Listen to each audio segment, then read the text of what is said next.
I have hit a tremendous milestone and I want to celebrate with you guys. As of May of 2026, I officially hit 20 years as a pass holder at Universal. So we want to do something a little bit special today. Well, I'm going to be answering all the questions that you guys may have as far as, is it worth it to have an annual pass? Should you get one now? Should you wait till next year? We're getting into all of that right now, so let's go. Do you think that it's still worth it? Would you get another pass? Would you become a pass holder for the next 20 years if you could? Would I do it all over again? Absolutely. I've mentioned this before, but I am what they call a legacy pass holder. There might be a lot of people who watch this video who are legacy pass holders as well. Shout out to you guys. What that basically means is I am grandfathered into a certain pricing structure. So I have the old version of the preferred pass. So I pay a very cheap price per year for that pass, and I still get to take advantage of the flex payments. That brings me to my next point, which is don't always take advantage of something right away because it's prone to change. So we had this experience happen when the Epic Universe tickets went on sale.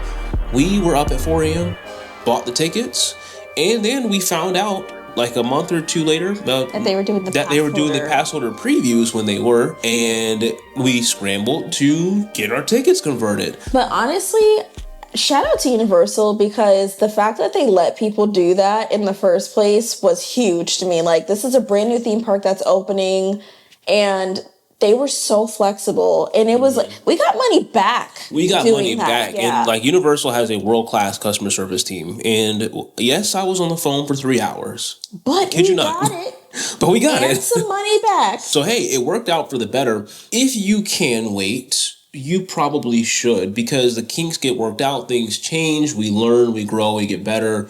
So also, there's deal cycles that come around a lot. Like, I think right now they're actually doing like you get 3 months free, and they do that often, right? They're the only theme park I know of that does these types of deals. It's insane. Those are the times to take advantage, because what that basically means is you get 3 months on top of what you already have free. So you don't have to worry about paying for your pass, and so you're basically just getting all the benefit of Universal for an extra 3. It's insane. It's exactly what it sounds like. I'm glad I have my annual pass for 20 years because I wish I had kept mine. I had mine like on and off over the years as a kid. I'm glad that we kept it going every year, because being a legacy member, now I pay for a fraction of the cost of this annual pass, but I get the same benefits as everyone else. Get the pass now, because you never know what can change, but things can change for the better for you, and you'll be able to take advantage or get grandfathered into a new system. Depending on where you are, either wait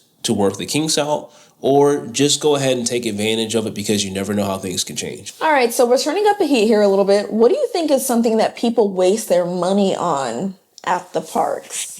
Now, this could be like the resort overall. So the resorts, the main parks, Volcano Bay. If it's merch, if it's food, really nothing is a bad investment at a theme park. So is there anything on the pricier side that you think is worth the money for people coming down that are tourists? Like, outside of even being a pass holder, if they're spending their hard-earned money to come down here, is there anything that you feel like, yes, this is worth it? Like Express or like the resorts, a hotel, anything like that? I think you said it right there, Express. Because even if you don't stay at one of the premier resorts like Hard Rock, Portofino, or Royal Pacific, to get the Express Pass that's included, paying for Express, if I had one shot at an Epic Universe, especially Epic Universe, but even the legacy parks, I would absolutely set a budget aside for Express. There's really no other way to do it. As locals, we can go there and just, ride 2 rides, call it a day, and it's no big deal. But if I had to spend money, and truth be told, guys, no one talks about this a lot, but Universal's tickets, daytime tickets, are just as expensive, if not more, than Disney. I think that's why it's worth getting a pass to Universal, especially if you know you're going to come like a couple of times in a year, even if it's like 3 or 4 times. I feel like it's totally worth getting a pass over just getting that like 1 day, 2 day ticket. If there's something that I would say people waste money on, it might be a daytime ticket, because you could do it one of 2 ways. You can either get an annual pass, because out-of-state people, if you live out of state, you can get whatever tier pass you want, which is a steal. So we make up for the higher ticket prices because there's so many other options that you can use, like getting an out-of-state annual pass, which isn't terribly expensive. You can buy multiple days because Universal always has crazy discounts on the multi-day tickets. Or you can do what we would recommend. Go with our friends at Orlando Informer, because Orlando Informer, we have said it before in our past videos, if you haven't seen on the channel, but we stand by it. It is the best way to do the parks. But I would say one of the biggest things is not doing an Orlando Informer meetup, because you get to check in at 3 p.m. and you have the park to yourself until, depending on which night you go, 12:30 or 1:30 a.m. You get so much time at the parks. I was going to say, like, you're not getting those full park hours that you normally would during the day, but you don't have to deal with the sun, because that is a real factor down here in Florida. Most people are not used to it. The sun, the humidity, the crowds, it's way less crowds. That's why you're paying a good amount of money for your ticket, but all the food is included. You get to do so much stuff in a short amount of time. It's insane. Like, you will run laps around that park. Yeah, it's a fun event to just do in general. But then on top of that, when you factor in the money part, you're not paying for an express pass on top of the day ticket that you already paid for. Exactly. So, and you have the food included.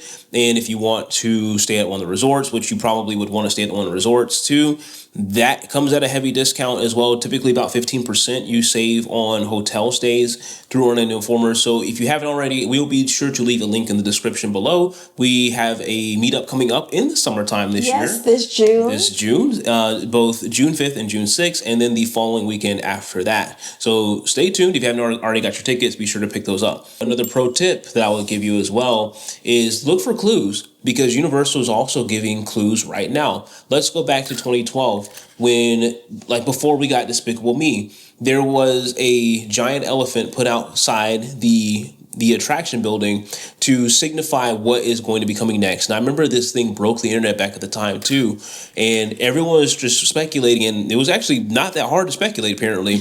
Everyone guessed immediately it was Despicable Me that was coming to that spot where the now closed Jimmy Neutron Nicktoon Blast is. I missed that ride.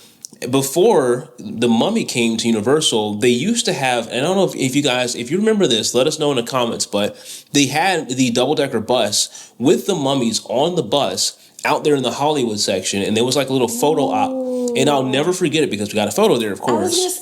Do you think you can find it? There's no way I'll be able to find this photo, but I do know for a fact, can confirm it happened.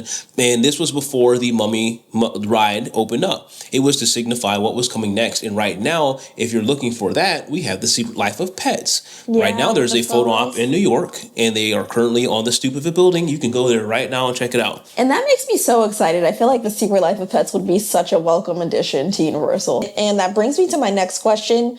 Where is a place that you like to go in either islands or studios to get away from, like, the crowds and to take a little break? Favorite place to escape is, so you have two locations. You have the concert area where the stage is. That's currently under construction right now. Yeah. But in normal circumstances, you have that entire area, and it's so big, it actually doesn't get crowded up a lot during the day. Because Universal as a park is very much rides centric. Everybody wants to run and get on the rides. Yeah, we've had picnics out there before with the kids. Yeah, it's actually really nice. We've had whole picnics out there, and they have some fans out there so you can chill out and just kind of hang out over there. But I would probably say the Hubgrass area by the concert stage. I would probably say Central Park is the number 2 spot. I almost wish you didn't say that one. Right, I know, because now all of a sudden it's just, you're going to see a lot more people in Central Park, but really it's like that. Kind of the same reason for the Hubgrass. Not a lot of people think to go over there because it's secluded. There's no rides there, but it is big. It's newly renovated. I would say it's even more peaceful than the Hubgrass area. Yeah. Even less people go through Central Park than the Hubgrass. So beautiful views. You're welcome. Only 20 years of being a pass holder can tell you that. Is there anywhere that you would recommend, like if somebody has kids, like that might be having a lot of sensory issues going on, anywhere for them that you would recommend that they go? Yeah, I guess the easy one is there is a family room or family center in Universal. Islands of Adventure does not have one, but they hope maybe they'll make one soon.